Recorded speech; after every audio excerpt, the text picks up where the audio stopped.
Guys, and welcome back to another episode. So today we are going to be talking about the domain format. And as you can see, I'm going to be doing like a reaction video because honestly, it's not my first time watching Jesse here from Yu-Gi-Oh! Commander. I really want to just get a glimpse of the video that explains the format overall. So I already got into this format a little bit because I have some Yu-Gi-Oh! Cards. And I really played Commander a whole lot, and I played Yu-Gi-Oh! Right before I jumped into Commander. So I got a notion of how it goes, but I have never actually had a Commander, Yu-Gi-Oh! Commander, like domain format duel, and I have never seen one, and so I've only heard about it. So I started deck building and brewing some stuff. So I'm gonna show you some cards, and I am also going to be reacting to whatever he says, whatever he explains, a question I might have in the moment, things like that. Start a conversation with you guys from whatever we see here. So let's begin.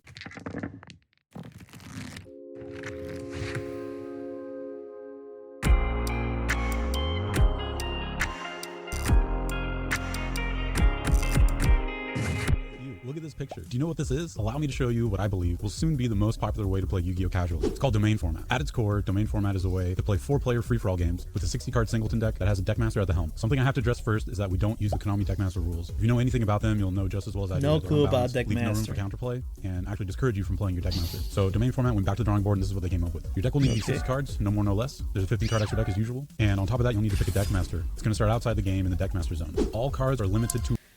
Okay, so it's like Commander. It's gonna be singleton, and it's going to be 60 cards. Also, it's interesting that they sat in the table like facing each other.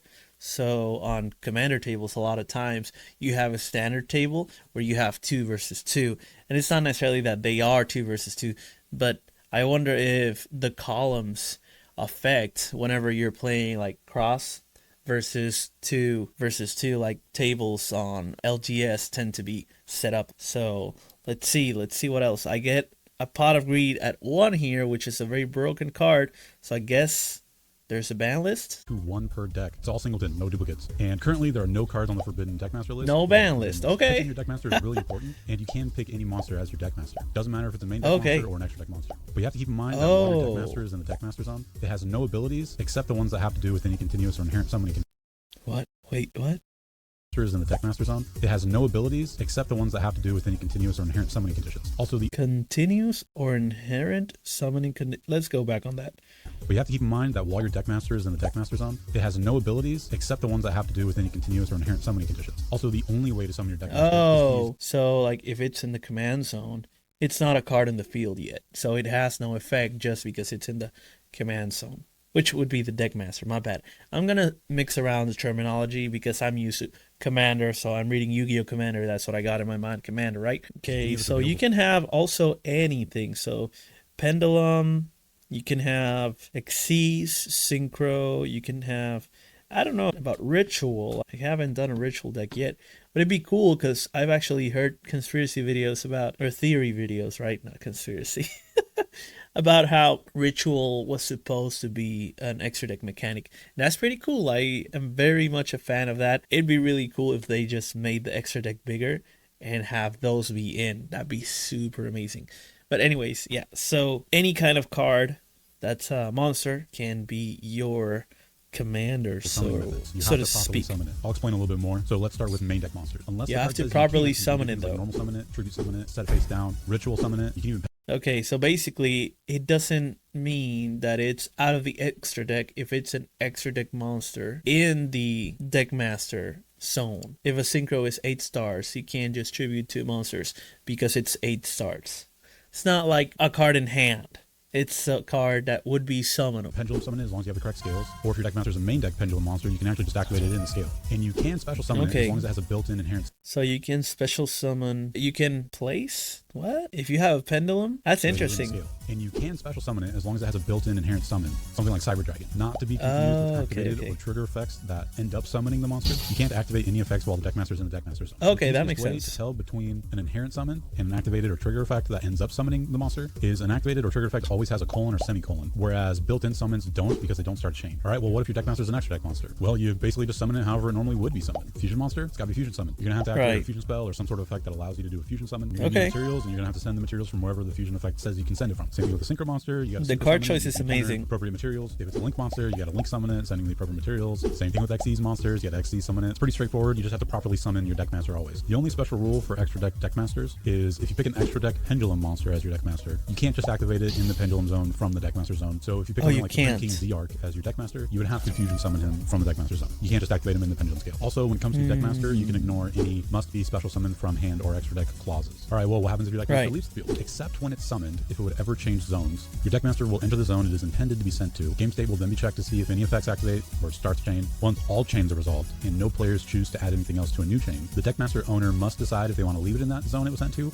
or return it back to the deck master zone. This means that if something like Sangan was your deck master and it got destroyed by battle and was sent to the graveyard, Sangan would activate. You would be allowed to search for your monster, add it to your hand, and then if nothing else starts a new chain, before moving on through the turn, whoever's running Sangan would have to make a choice to leave it in the graveyard or return it to the deck master zone right then and there. And if you leave it in the graveyard and at a later time it would leave the graveyard commander rules anywhere else, except if anybody's summoning it, you would then get another chance to move it back to the deckmaster zone. It is important to keep track of how many times your deckmaster gets returned to the deckmaster zone, because each time you summon it, there is a cumulative 500 life point cost to summon it for each time it was previously returned to the deckmaster zone. So the first summon, it's life that you have to pay, so it's gonna be 500, then 1,000, then 1,500. Ooh, life is a resource for real. Okay, yeah, because you don't have mana, so it's not just gonna allow you to keep summoning it over and over like a loop. Like imagine your deck master's level leader and you just keep just summoning it from wherever. So any other card that would also be used as a link material would also be like a level eater. So you have both. That'd be terrible. So just thinking about stuff. Let's keep it going. Man, Jesse's really good at explaining stuff right to the point. Will have an additional cost of 0 life points because it hadn't been previously returned to the deckmaster zone. Then let's say it leaves the field and goes back to the deckmaster zone. If you were to summon it again after that point, it would then cost an additional 500 life points. And then let's say you return it again, it'll cost an additional 1,000, 15, then 2,000, so on. This is an additional cost to summon the monster. So now you know that you can summon your deckmaster however it's normally supposed to be summoned. You know that it can go back to the deckmaster zone to be summoned again. But there's actually an even more impactful aspect of picking your deckmaster. Each deckmaster has something that's called a domain. Your deckmaster's domain determines which monsters can be played in your deck with that card as your deckmaster. Your deckmaster cannot. Okay. I think I know some, and I know because I actually saw that and said, I'm gonna invest in a little card. And then I realized it's actually like 10 cents. So I actually got this card, and I heard about the domain, and it was super interesting. And I was like, how can I break that? How can I just get away from that? And so Elysium actually has all the attributes, therefore giving you all the domain. For example, if you want all the light monsters, you would need a commander or a deck master that is light. But if you need a machine, well, you can actually use a machine. And also if it's a light machine, then it's going to be all the machines and also all the light monsters. And it can be any light monster even if they're not machine. It could be any machine monster even if they're not light.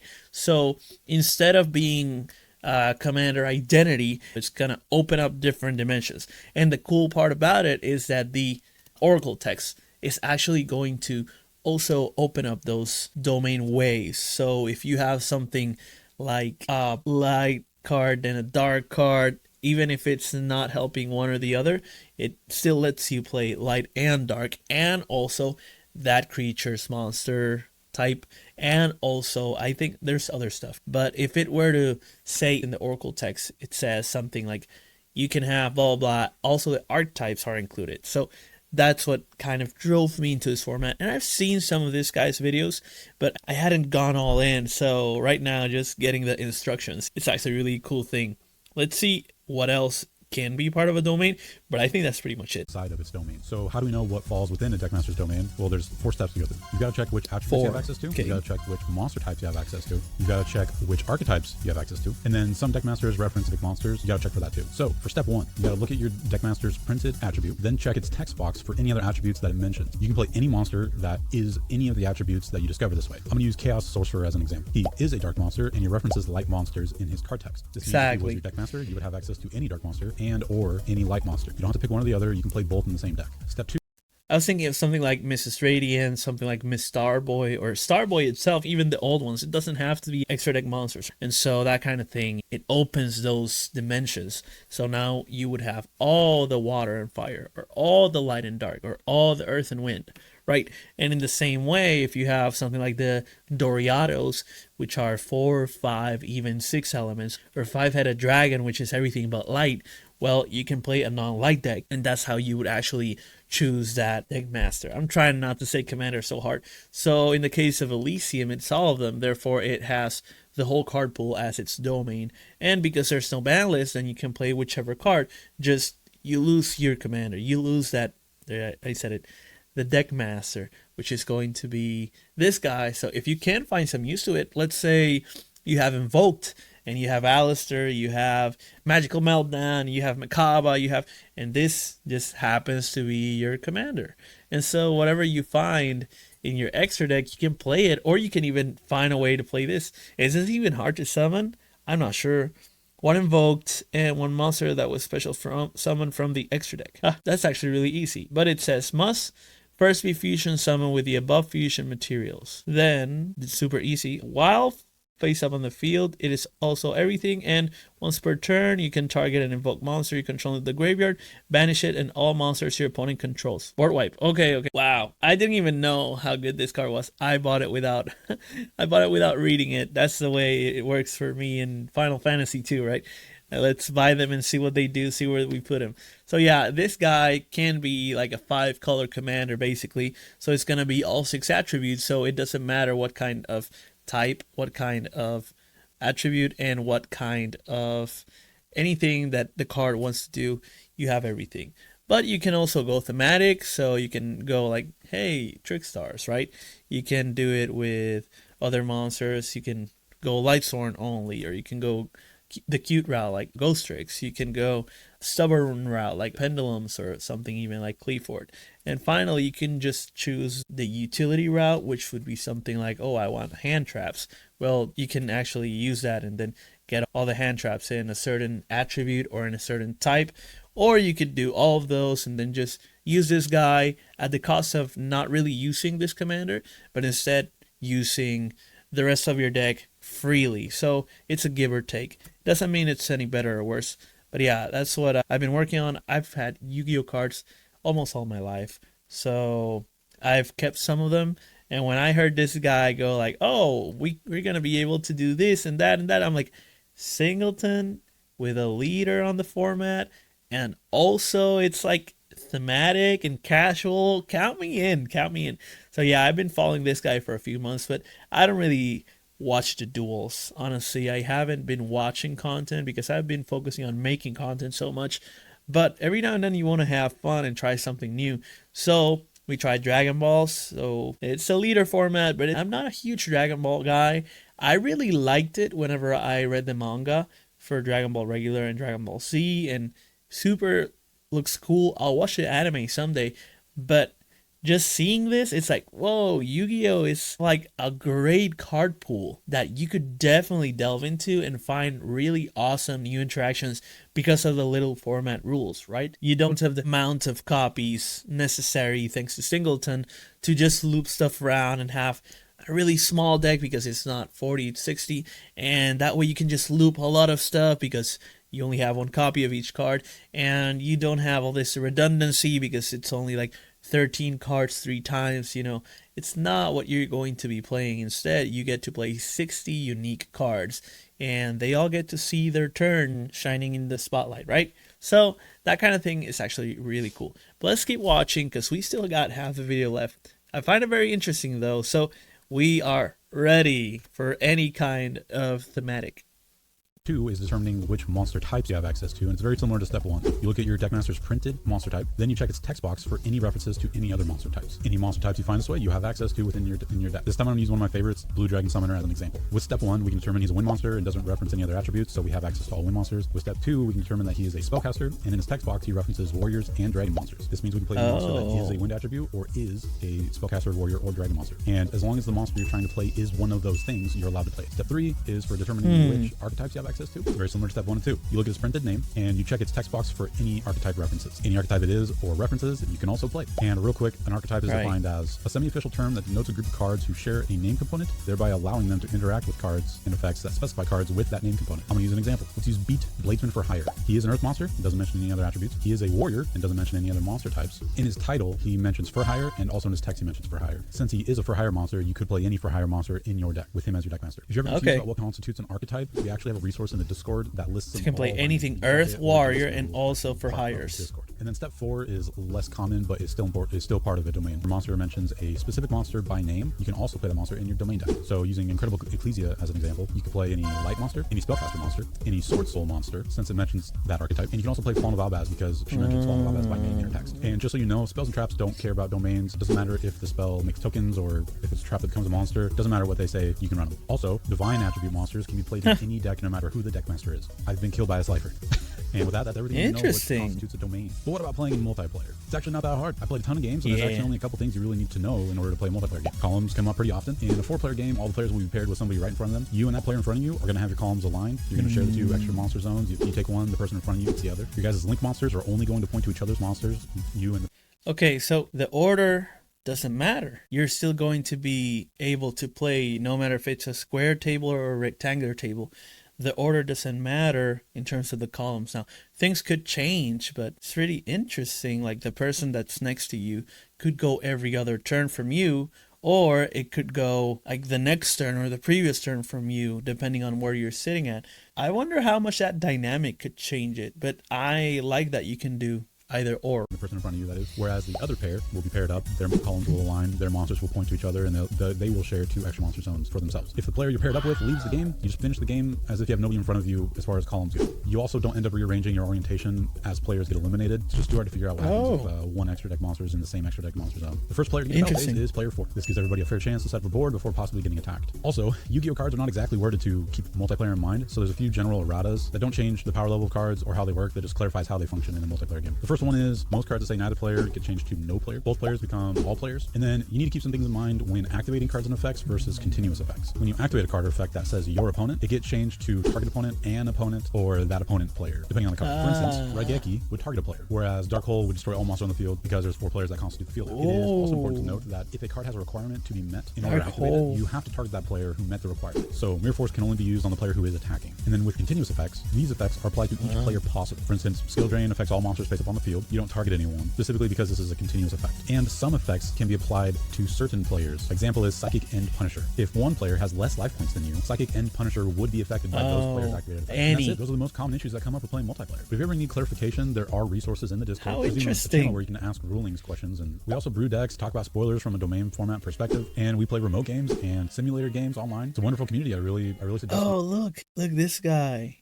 That's the one. Oh, that's why the logo has these guys, because they're prominent commanders. Interesting. Okay. So this guy, he also has like a 30-minute video. Interesting. Okay. I mean, we could delve in, but I don't want to keep you guys any longer. Stop by, hang out, see what's up. That's it. That's domain format. What are you waiting for? Go play with your friends. Yeah, and I think that's the most important part. Yu-Gi-Oh is going to have its kitchen table games too. And Konami knows it actually. The majority of Yu-Gi-Oh decks that come out like structures, they are just 1 copy per card on pretty much all the decks. So usually the meme is you have to buy 3 decks so that you can get 1 deck, right? And so you always buy 3 of the structure deck whenever you want that box legendary, how you would say it in Pokemon, right? And so in the same aspect, you don't need to do that anymore. And the decks, it's like a 40. I'll give you an example. I have Lightsworn here. I'm sure that I could make a full-blown, not very good domain. Yeah, I was going to say commander again. Domain format deck for Lightsworn if I were to buy both Lightsworn precons, because the overlap is going to be very small. Actually, it's going to be less than 20 cards. Therefore, I could actually get those 2 cards and get a whole deck. But that means I spent maybe like $20 for a deck. That's actually really, really good. So it makes it very player friendly, very accessible. Another thing that you can do is you can just buy I was going to say precon. I got magic in my mind. You could buy a pre-made deck or structure or starter deck and then start adding cards from your card pool so that every time you open a booster pack, this is very casual, right? You open a booster pack, oh, I got a light card. I'm going to put it into my Cyframe deck. Oh, I got an Earth card. I'm going to put it into my Cleaver deck. Oh, or let's say I actually want to buy a lot from TCG. Me, that's the kind of person I am. I'll just buy every single card of the highest rarity on this archetype, and I'm just gonna buy them all and then fill in the extra slots.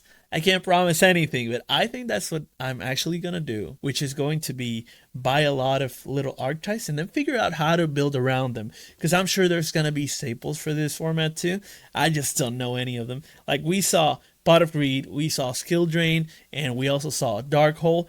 Those are pretty solid cards, so I'm sure we're going to be running some of them, if not all of them. For example, Skill Drain may not be very useful in Lysorn's deck because you want to mill, but then again, maybe Lysorn is a very bad deck because you're gonna be milling and you might run out of deck, and there's not gonna be like a way to loop stuff necessarily because it's singleton. But on the other hand, if you have Ghost Tricks, you might want to run every single card that's a ghost trick. I know there's a lot of ghost tricks, so maybe you don't want to run that many amount of like spells and traps, even though they're all free for all.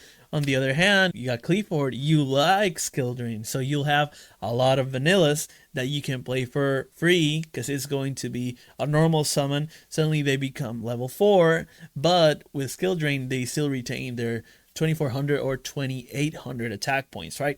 So that's going to be something kind of tricky. So now you can just play around Skill Drain, but there's very little amounts of things that tutor or search for traps in Yu-Gi-Oh from what I know. So I think there's an archetype called Labyrinth, and there's one thing that searches, because that's how archetypes in Yu-Gi-Oh work. You gotta have the burner, the searcher, the drawer, the attacker, that kind of thing. So what you're going to find yourself using is what, Labyrinth Klee, so that you can play Skill Drain. It's not necessarily gonna work, and even if it works, what commander are you gonna use for it? So that kind of thing, wheels are turning, not necessarily cogs, but the hamster wheel at least. And so it's pretty interesting. I'm honestly enjoying already the process of deck building because even though I have no clue how to play this, I know cards enough that I can probably make half a deck and then keep it going from there. And maybe if I get a list later on, like I said, staples, it could actually work really, really well. And it's like, actually, I made a whole new deck that the community is not playing because there's space for that.